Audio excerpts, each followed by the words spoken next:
출애굽기 13장 11절에서 22절 말씀입니다. 12절 너희는 모든 태에서 처음 난 것을 다 여호와께 드려야 한다. 너희 가축들 가운데 처음 난 것도 모두 여호와의 것이다. 초태생을 여호와께 드리는 이유는 하나님께서 이집트에서 장자를 보호해 주셨기 때문이죠. 이집트인들의 장자를 죽이신 이유는 이집트인이 했던 일을 되갚으신 일이었습니다. 유대인을 가리키는 표현인 이브리라는 단어는 강을 건너다 라는 뜻인 아바르에서 나왔습니다. 아브라함이 강을 건너서 하란에 왔던 것에서 유래되었고 야곱 또한 이브리였죠. 단수 이브리가 이집트에 와서 복수 이브림이 되었고 낯선 땅에서 숫자가 많아진 이브림은 바로의 인종 멸절 정책으로 몰살당할 뻔했습니다. 이것이 바로 아비벌 장자 죽음 사건의 배경이죠. 여호와께서 내가 그 밤에 이집트 땅에 두루 다니며 할 때 두루 다니다가 원어로 아바르입니다. 내가 그 밤에 이집트 땅에 히브리하며 이렇게 말씀하신 것이죠.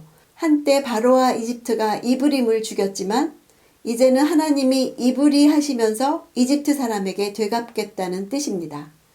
13절 처음 난 나귀는 모두 어린 양으로 대신해 값을 치르도록 하라. 만약 값을 대신 치르지 않을 경우에는 그 목을 부러뜨리라. 또 너희 모든 아들 가운데 맏아들을 위해서도 다른 것으로 값을 대신 치러야 한다. 여기에 대속사상이 표면적으로 나타나고 있죠. 나귀를 살리는 대신 어린 양을 제물로 드리라는 뜻입니다.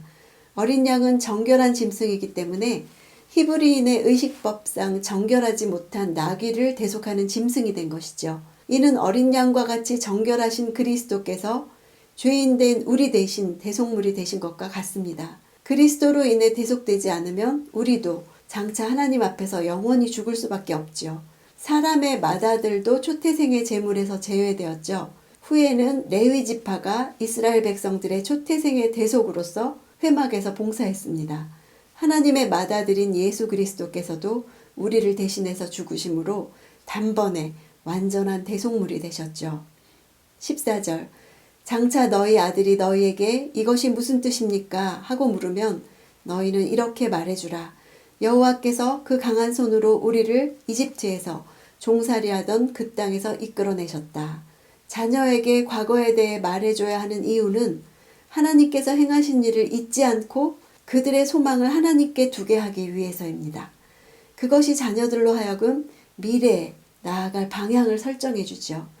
나의 죄와 실패의 이야기도 하나님이 행하신 일을 드러내주는 이야기가 됩니다. 자녀들은 그 위에서 새로운 시작을 할 수 있을 것이라 믿습니다. 15절 바로가 완강하게 우리를 보내주지 않을 때 여호와께서 사람이나 짐승이나 할 것 없이 이집트의 모든 맏아들을 죽이셨다. 그런 까닭에 내가 태에서 처음 난 모든 수컷을 여호와께 바치고 내 모든 맏아들을 위해 대신 값을 치르는 것이다 라고 말이다. 장자는 고대 사회에서 집안을 대표했습니다. 그것은 히브리인이나 이집트인이나 동일했죠. 그럼에도 이집트 사람은 히브리인의 장자를 죄의식 없이 강물에 던져서 살해했죠. 역사가 뒤집힌 끝에 이제 하나님께서 대신 값을 치르게 하신 것입니다.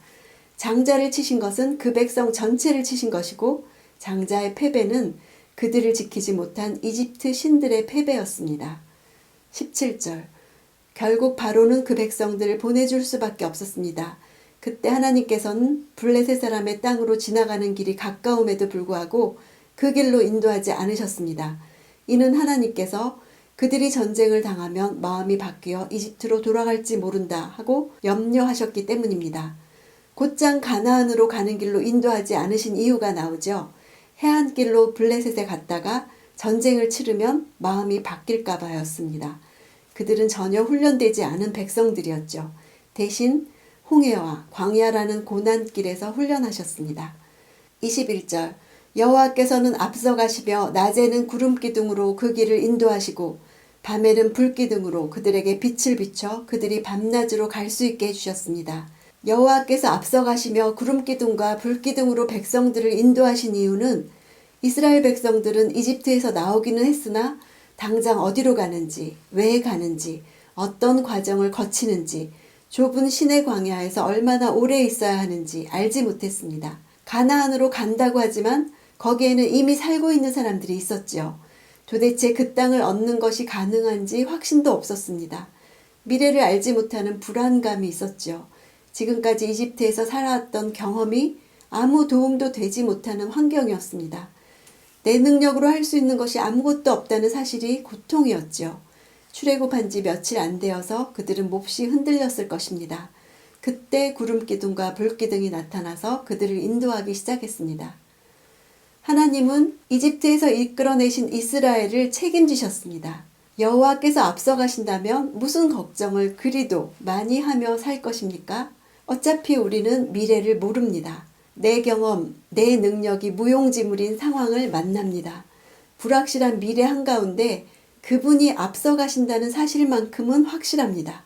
아무리 앞이 캄캄해도 그분이 함께한다면 그분은 나를 위한 목적지로 인도하실 것을 믿는 것만이 살 길입니다. 하나님의 인도하심이 결국은 나의 삶을 이룬다는 것을 믿는 그런 날이 되기를 원합니다.